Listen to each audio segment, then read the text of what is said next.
کسی نے کہا ہے نا کہ آدمی یا تو شاعر ہوتا ہے یا نہیں ہوتا. ہاں. تو بورن پوئٹ ہمیشہ، شاعر ہمیشہ بورن ہوتا ہے. اچھا جی بالکل یہ ہوتا ہے، اور بنا نہیں سکتے. آپ بنا لیں گے تو وہ پائیداری نہیں ہوگی. تو پھر یہ کیوں کہتے ہیں کہ جب وہ کہتے ہیں نا محبت میں ناکامی یا وہ دل پہ کسی کے اگر گہری چوٹ یا زخم کھایا ہو تو وہی شاعر بنتا ہے. شاعری کی بھی اقسام ہے نا مختلف. ایک تو وقتی طور پہ شعراء ہوتے ہیں، تو یہ اگر موسمی، جی موسمی کہہ لیں، یا آپ یہ دیکھیں کہ جو دسمبر کے شاعر ہو گئے جیسے نکلتے ہیں نا. چوٹ کی جہاں تک بات ہے نا، جو چوٹ کی جہاں تک بات ہے، وہ چوٹ میں یہ ہے کہ اگر آپ کسی بھی انسان کو جو کہ حساس دل رکھتا ہے، اگر آپ اس کو جب تھوڑا سا کھنگا لیں یا اس کی اسکروٹنی کریں تو آپ کو نظر آئے گا کہ اس نے کچھ نہ کچھ ایسا بشکل شاعری کہا ہوا ہے. وہ ادھر وہ نثر میں کہا ہے، کسی نثری نظم کی صورت میں کہا ہے، یا اپنے احساسات قلم بند کر کے کہیں چھپا دیے ہیں. ٹھیک ہے، تو وہ ایسی چیزیں آپ کو ہر ایک کے پاس سے ملیں گی، کیونکہ ظاہر ہے جس کو دل دیا ہے اس کو احساس بھی دیا ہے رب تعالیٰ نے. تو پھر جب وہ جس کے پاس احساس ہوتا ہے، اب اس کا بیانیہ جو ہے، اس بیانیہ کو ترتیب دینا، جو آپ کے اندر اس کو موزوں کرنا، اس کا نام شاعری ہے. اور یہ آپ اپنے گرد و پیش سے حاصل کرتے ہیں.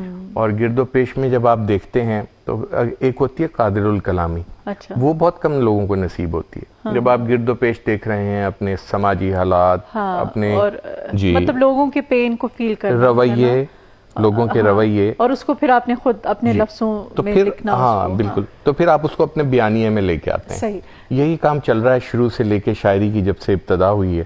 تو شعراء حضرات یہی کرتے ہیں. بہت سے لوگ اس کو سمجھ کے کرتے ہیں، بہت سے بغیر سمجھے کر رہے ہوتے ہیں، ان کو پتہ نہیں ہوتا اس کی میکینزم. دیکھیں آمد کی جہاں تک بات ہے نا، میں سمجھتا ہوں کہ آمد اس طرح سے ضرور ہوتی ہے کہ آپ کو کوئی ایک مصرع، دو مصرع کہیں سے سنا اور وہ اس کو آپ نے پھر ترتیب دے لیا. ٹھیک ہے نا، تو ایسا ہو گیا. ایسا جو کوئی کہے نا کہ میرے اوپر کوئی نعوذ باللہ وحی کی شکل میں کچھ اتر آیا، یا میں نے اس کو ایز اٹ از. نہیں، آپ بیٹھے ہوئے، آپ کسی فیلنگ میں ہیں، آپ اس وقت اداس ہیں، ہے نا، بارش ہو رہی ہے، سرد رات ہے، اور آپ اکیلے بیٹھے ہوئے، تو وہ اس وقت آپ کو، اور یہ فیلنگ مجھے بھی آتی ہے، سب کو آتی ہوگی نا، آپ کو بھی ظاہر ہے، لیکن آپ اس کو لکھ لیتے ہیں. آپ شاعر ہیں نا. ہم لوگ اگر لکھنا بھی چاہے تو ہم نہیں لکھ پاتے ہیں، اور شاید ہماری فیلنگز آپ سے بھی زیادہ وہ ہوں، ہارڈ قسم کی ہوں، ہارش قسم کی ہوں، کہ ہم کیا فیل کر رہے ہیں، کتنا پین ہے. دیکھیں ایک ہوتا ہے مصرع تر. جو مصرع تر ہے وہ یہ ہے کہ بنا بنایا مصرع بشکل عروضی حالت وہ آپ کے اوپر اتر آیا. وہ بہت کم ہوتا ہے اس کو، جس کو لوگ آمد بولتے ہیں. جو آورد ہے وہ ایک ہے، اس کی صورت آورد. آورد یہ ہے کہ آپ کو خیال مل گیا، خیال مل گیا مگر وہ خام ہے. اب اس کی جو آپ نے ترتیب دینی ہے، یا اسے عروضی شکل میں لانا ہے، یا افزان میں لے کے آنا ہے، یہ کام ہوتا ہے شاعر کا. جیسے آپ کسی کو را مٹیریل دے دیں، ٹھیک ہے، اس کے بعد وہ اس کو کوئی بھی را مٹیریل دے دیں، اس کے بعد وہ اس کو فنیشنگ کر کے آپ کو دے.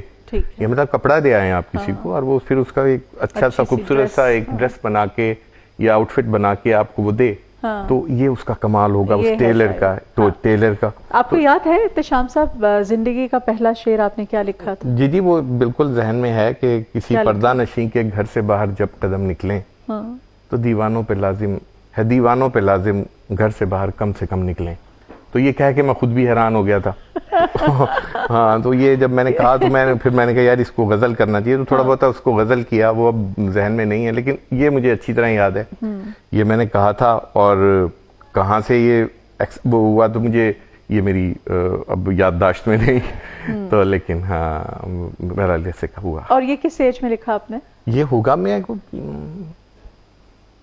16 17 17 18 کی ایج میں لکھا تھا. جی میں کالج میں تھا تب. ہاں کالج میں تھا، اور لیکن میں نے پڑھنا شروع کر دیا تھا، اور اساتذہ کو پڑھا کرتا تھا. قدرتی بات ہے کہ میرے گھر میں ایک لائبریری تھی، تو وہ لائبریری مطلب ایک شیلف تھی جس کے اندر کتابیں تھیں، تو اس میں مجھے یہ مٹیریل مل جاتا تھا. کیونکہ ہمارا لوگ اہل زبان، اور میرے والد صاحب جو تھے وہ علی تھے، علی گڑھ یونیورسٹی سے، علی گڑھ کے رہنے والے.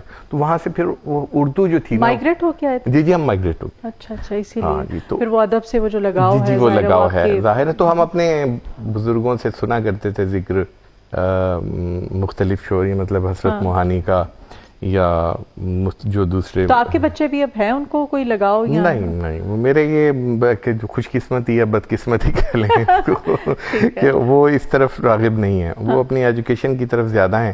وہ یہ ضرور ہے کہ میرا جو چھوٹا بیٹا ہے عبدالسمیع خان, وہ اس کو سمجھتا ہے, اس کے اسرار و رموز کو تھوڑا سا رموز و اوقاف کہہ لیں ان کو سمجھتا ہے. تو میں کبھی کبھار اس سے مشورہ ضرور کرتا ہوں, کیونکہ دیکھیں جو فریش تھاٹ ہے نا, جو تازہ کاری ہے, وہ آج کی جنریشن جسے ہم جین زی آج کل بولتے ہیں, تو وہ بہت بہتر سمجھتے ہیں اس تازہ کاری کو, اس کی کہ آج کیا ڈیمانڈ ہے, کیا بولنا, کون سا ہم مصرع اگر کہیں گے, کس انداز میں کہیں گے تو وہ آج کے دور کے نوجوانوں کو کلک کرے گا. کیونکہ وقت کے ساتھ ساتھ شاعری بھی اپنے اشکال بدل رہی ہے, ایوولوشن, ارتقاء جاری ہے. وہ ہمارے لفظوں میں بھی ہے, وہ ہمارے جو روزمرہ ہے اس میں بھی ہے.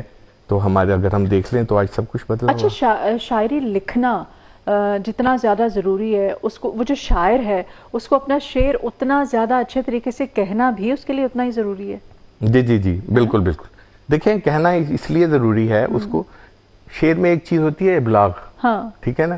اگر آپ کچھ لکھ لیتے ہیں, 2 مصرے ہیں, ٹھیک ہے, اگر ان 2 مصروں کا آپس میں ربط نہیں ہوگا, شاعر بہت کٹھن کام اس لیے کرتا ہے کہ جو نثر نگار ایک افسانہ یا ایک کتاب وہ مطلب مہینوں میں لکھتا ہے, اور بہت اس ایک مضمون کو وہ لے کے چلتا ہے, پھر آخر میں سم اپ کرتا ہے اور داد لیتا ہے.